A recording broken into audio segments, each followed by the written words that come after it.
Well, good morning. As I said earlier, Pastor Mike is away in Portugal. So here I am today, and I'm excited to continue this series in the Summer of Psalms. As we consider the text today, I had sent you guys an email. It was a part of the church email, and I made a blurb in there kind of about what we're talking about today. And it posed the question, who are you really? And at the surface level, that's a kind of an easy question to answer, right?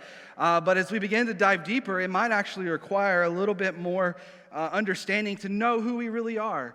And so I've been thinking about this whole idea in context of something that's been in the news a lot lately, and that's the Titanic, right? We know that this second tragedy has occurred recently, but I want to think about this idea of who we are, about the original tragedy that happened. We know the Titanic was created with much promise, much great masterpiece, craftsmanship. It was beautiful. There was, the best food of the time and performers, and it went on its maiden voyage, right? And as it's sailing across the seas, it's, going with much promise and beauty and purpose.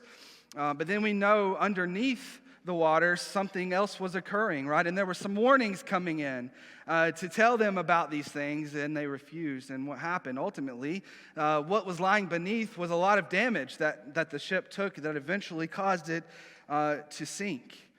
And so I want us to think about who we really are in terms of this, because I think there's actually a large part of our lives that is actually beneath the surface. In fact, probably more than we're even aware of. And when we first come into the world as babies and we experience the human experience, knowing what we know now, that this is a sinful world, right? And so it's not a perfect world. And hopefully your parents loved you well, but we know that our parents can't unconditionally love us.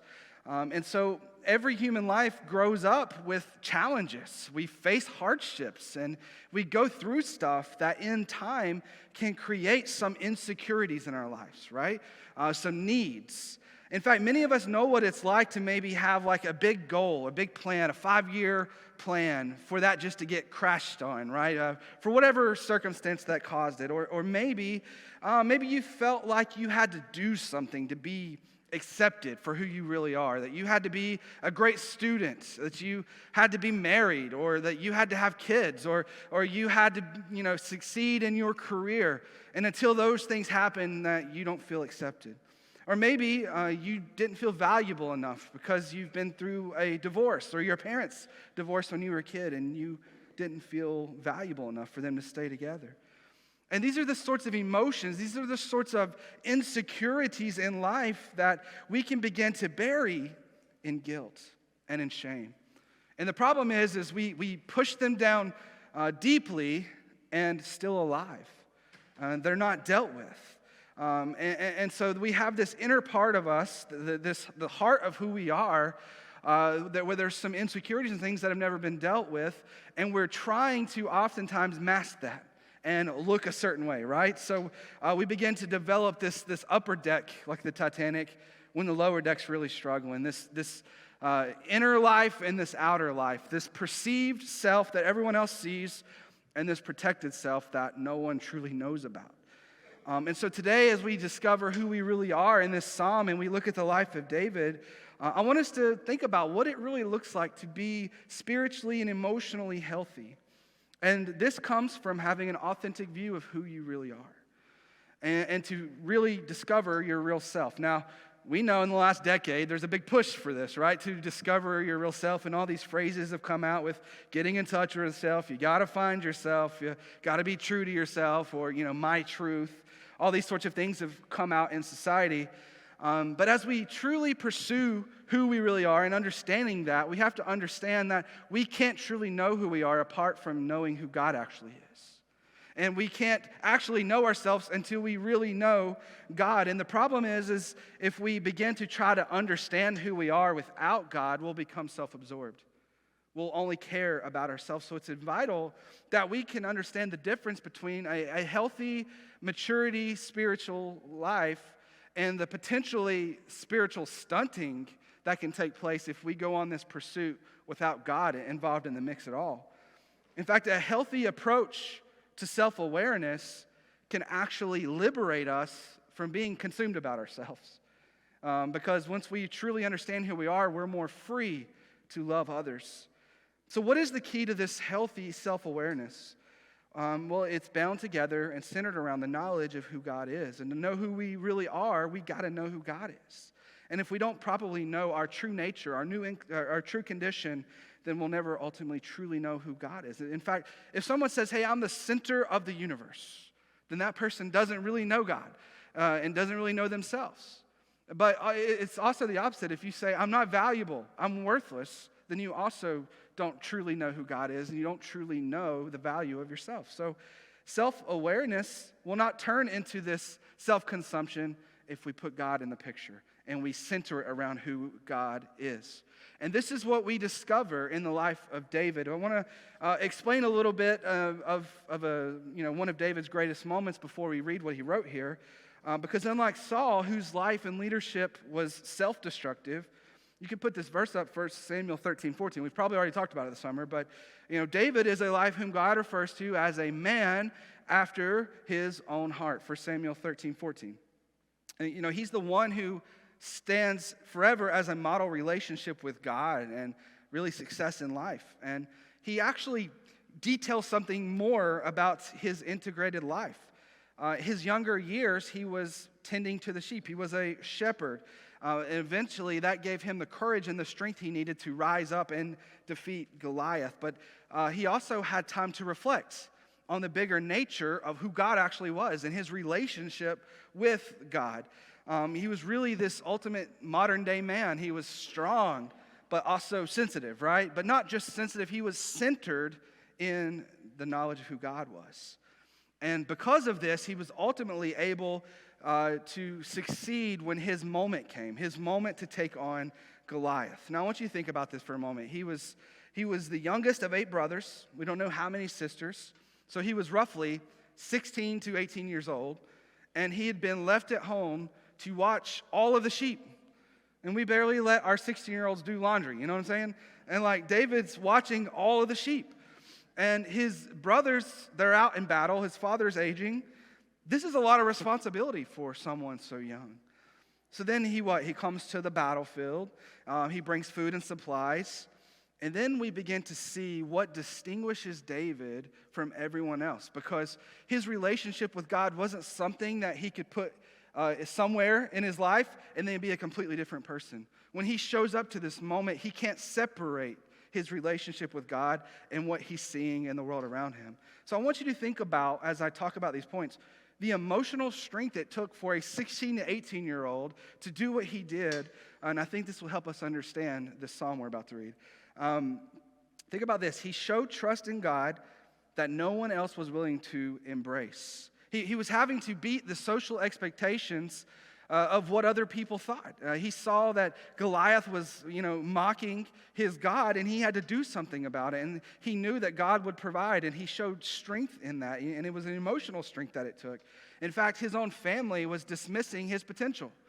So not only was he showing emotional strength to fight back on social expectations of what everyone thought a soldier should look like, he was not letting his parents' voice be the defining one in what he felt like was something God was calling him to do. And then he was given armor for battle, and what? He was too small. He couldn't fit in the armor. So he also was defying the expectations of what a soldier looked like to the king. And as a 16, 18-year-old, he didn't care. He still was like, I'm going to do this. And in the middle of all this emotional decisions he's making, he had to realize his own strength. And he had the fortitude to do so, which was the slingshot. So he was a man who understood that emotional awareness flows from strength in who God is. And this man that God called as king was honestly way ahead of his time. He became one of the greatest leaders of Israel and kind of set up the stage for the great reign of the Messiah, is what they thought. And you're not going to find, another leader who's more open about what he was feeling along the process of his life. He understood that knowing God ultimately meant truly knowing yourselves, to truly see who you are. And if God is the one who actually knows who we are, then to be fully alive, we have to have the courage to seek God in these matters because it's an inseparable thing. And one of the Psalms, if you have your Bibles, you can turn to Psalms 139, that most define David living this out is this Psalm, Psalm 139. It's one of the most personal of psalms. It's not necessarily a song for corporate worship. It was developed as a personal connection with God, this opening up of your heart, letting God search and letting God do his thing and opening yourself up to God. That's what this psalm's all about. Let's start in verse number 1. Lord, you have searched me and known me. You know when I sit down and when I stand up. You understand my thoughts from far away. You observe my travels and my rest. You are aware of all my ways. Before a word is on my tongue, you know all about it, Lord. You have encircled me. You have placed your hand on me.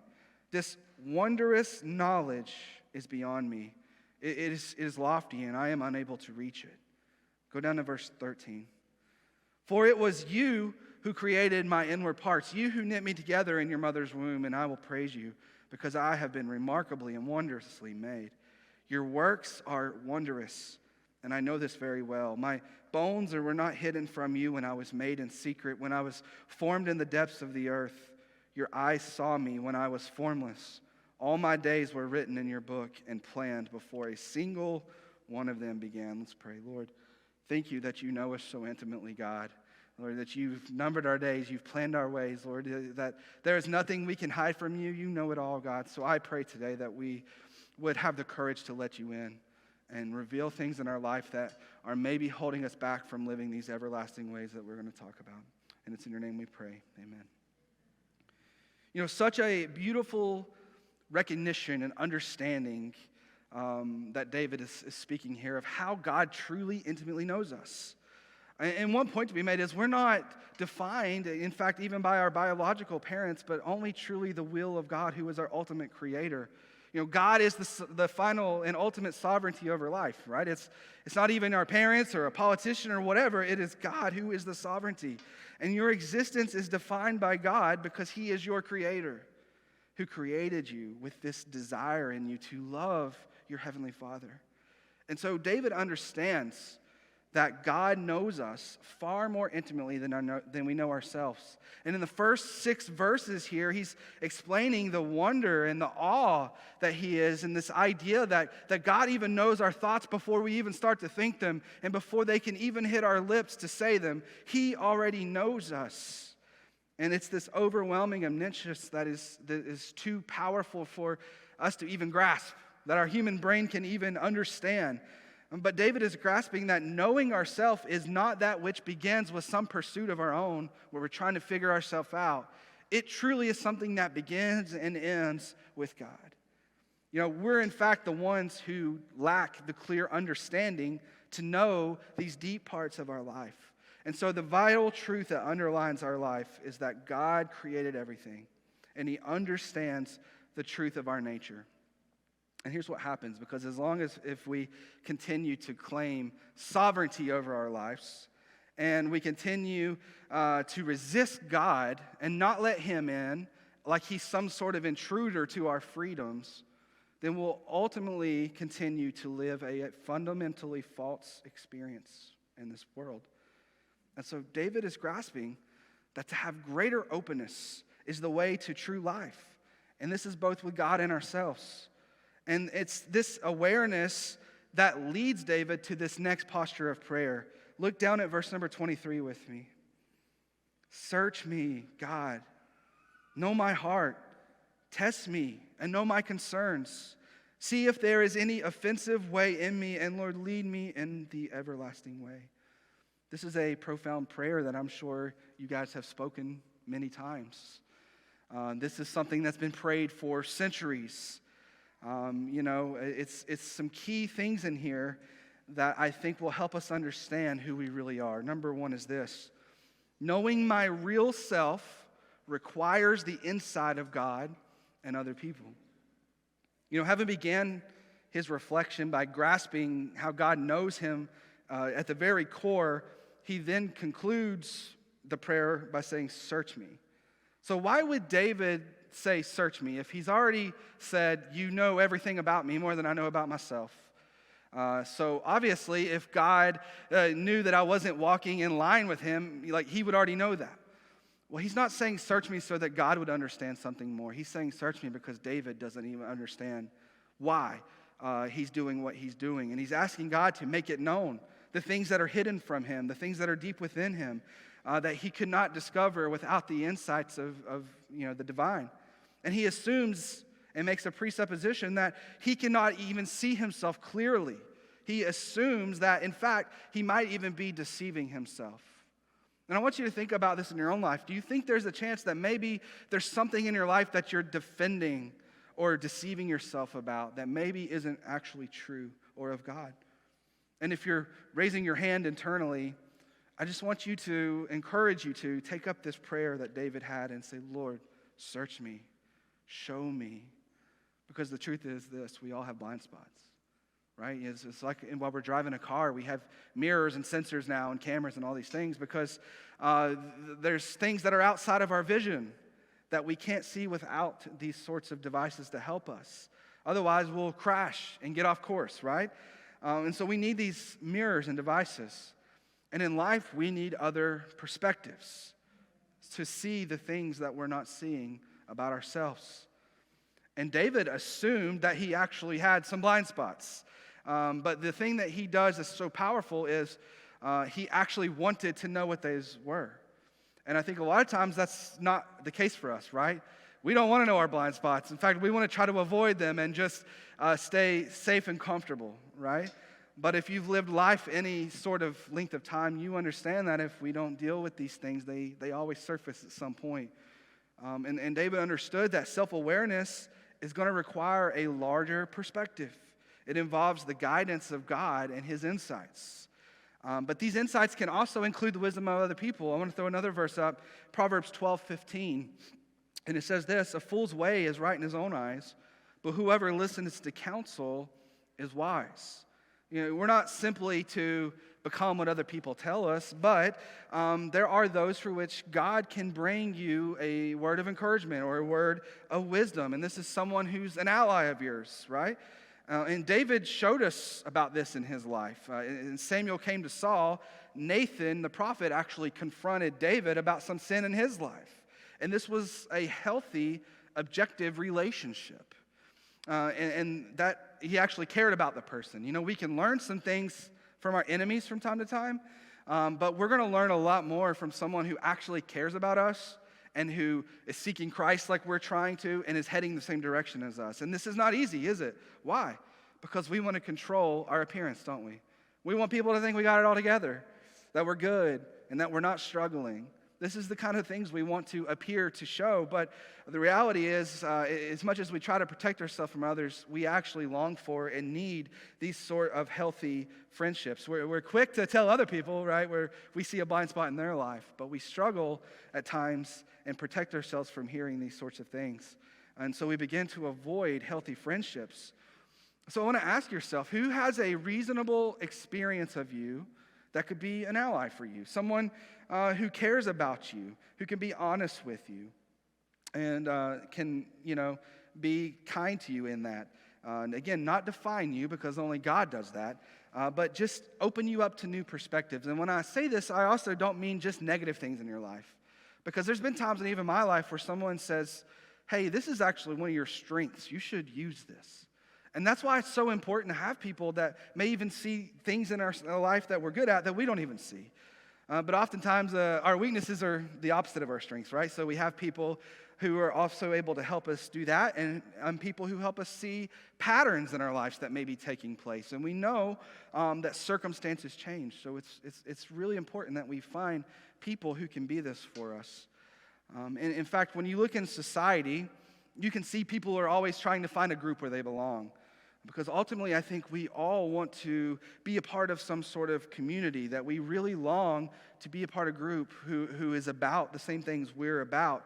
But we have to be really intentional about cultivating that. And just a shameless plug, a way that we can do that here at Gateway is life groups.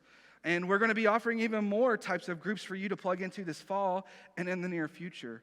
And so you have to be intentional to take these sorts of steps to cultivate these levels of allies and friendships that you need in your life, because we all have blind spots. Point number 2, knowing my real self involves understanding both what I'm feeling and why I feel it. The search that David is saying, where he's like, God, search me, search my heart, Lord, search my ways. The ultimate desire wasn't just to label these things and move on, right? But it's to try to understand his dispositions, his inner dispositions. He says, search my anxious thoughts, Lord, my offensive ways. This could also be translated as maybe a pathway of pain in me. Like when I get so angry about this, it's because there's something else deeper within inside of me that's really happening, and it's coming out in this way. So it's good to know what you're feeling, but it's really more important to know why you're feeling what you're feeling. For example, in the realm of anger, we can have being ticked off for a minute, and then we can have like full Carrie Underwood, like cutting the seats and key in the car kind of like emotions, right? Like that's where we can like go between an anger. And I want you to think about even like, what are you feeling right now? You're probably bored, because I get it, or distracted or tired, but maybe you're anxious, you got a big week ahead of you at work or whatever the case may be.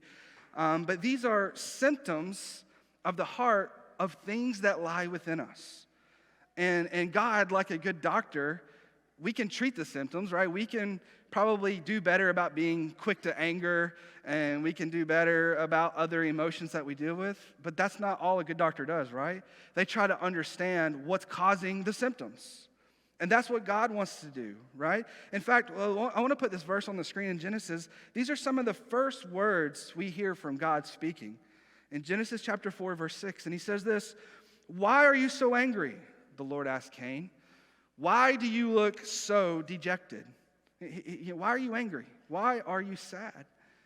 You've said this, or you've heard someone say this. This guy made me so mad today.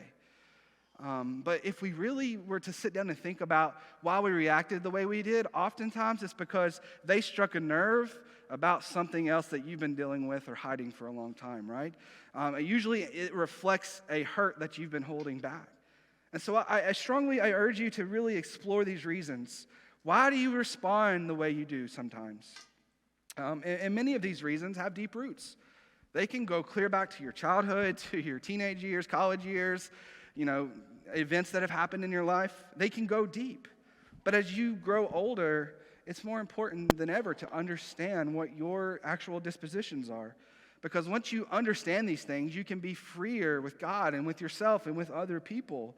And you can begin to live actually more responsibly because you can learn how to deal with these, which actually leads me to the last point here, point number 3. Knowing my real self involves embracing the responsibility and power of this better, everlasting way. David says, God, show me what's in me, but don't just leave it there. Show me this everlasting way. Show me the better way, the way I should be living. David's not just seeking to understand the problems he has in his life and leave them there. He's wanting to live the better way. He's wanting to live the everlasting way. He's wanting to find more freedom, right? The way he's meant to live. Show me, God. And David is actually prepared in this to take responsibility for his ways because he understands those are within his ability to respond to. We all may have certain dispositions, right? We may get angry easily or sad at the drop of seeing a kitten in the rain or something. But, these dispositions are an inclination or a tendency that we act a particular way. And when we begin to really see these patterns and understand these, then we can actually start making choices that help us from living out these negative dispositions and inclinations and also maximizing the ones in our life that are positive and good. It reminded me of like the 12 steps of AA. And one of the things that they have to do is say like, hey, I'm Joe and I'm an alcoholic. And it's not that he's claiming that he's needing an alcoholic beverage right then, but it's him saying, this is my inclination and I'm taking responsibility for it. For some reason, when I have a bad day, I just run to the bottle. But you know what? I'm taking responsibility for that now. And I'm going to try to find a new, everlasting way to deal with these challenges. And these dispositions, they don't have to control us. They don't have to contain us because, church, there's an everlasting way. There's a better way to live. When we're left to our own self, in fact, life gets smaller and we have less freedom. But as we begin to open ourselves up to God's ways, actually life gets larger. and we have more freedoms. Even though in our mind we tell ourselves that God is stealing our freedoms, he's actually giving us more. It's knowing the God who knows me and knowing that he's the one that holds and leads to an everlasting life that can free me from these inner dispositions. And so today's we take the elements. And in closing today, the band's going to come out in a little bit, and we're going to prepare to take the Lord's Supper. And I'm going to go a little old school Southern Baptist on you, so I'm sorry. But I'm going to allow you some freedom this morning to let God search you, to let God in a little bit. And I'm going to give you 5 prayer points, and then I want to give you the opportunity to come to the altar or to turn around and make your chair an altar. If you're online, to make your couch an altar and do business with God as you get ready to participate in the elements. And so I want to give you these opportunities this morning. And so briefly, let's put up this slide. This is just a guide I found that had some great points, some prayer points. I know it's hard to see a little bit. But from some of the verses that we've read, verse 7 was just a reminder that we're never alone. Lord, this is a good thing for you to pray. Verse 13 is just a reminder that we're intimately known. Verse 14 is a reminder that we are purposefully made. Verse 15, that the judgment ultimately belongs to God. And verse 16, that God is in control. And as you think about these sorts of things and think about the text we've read this morning, do so through the lens of verse 23 and 24. Lord, search me, know my concerns. Lord, see if there's something offensive in there, and lead me to these everlasting ways. I want you to consider what's lying beneath the surface. Is there some warning signs that there's something of danger down there? Because there's so much promise and freedom in your life if you'll allow the Lord in. So let me pray, and I'm going to allow you some time to do business with God as the band plays. Lord, thank you for our time this morning. Thank you for this text that, Lord, is just such a great opportunity to realign.